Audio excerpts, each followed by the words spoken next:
to me, traveling is like you either go on vacation or you go travel. And I'm a traveler. I'm the type of person to go to the place and try to experience what life is for them, because geographic determination is big. Ora bota na korsau bidat sini diferente vo ora bota na ulanda.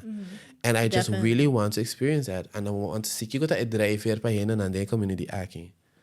Se me tinha buta me mes caminho de community aqui, where would it be? And why are people acting like they're acting right now? Pero essa dieta meta mas largo como ni simang of batabay.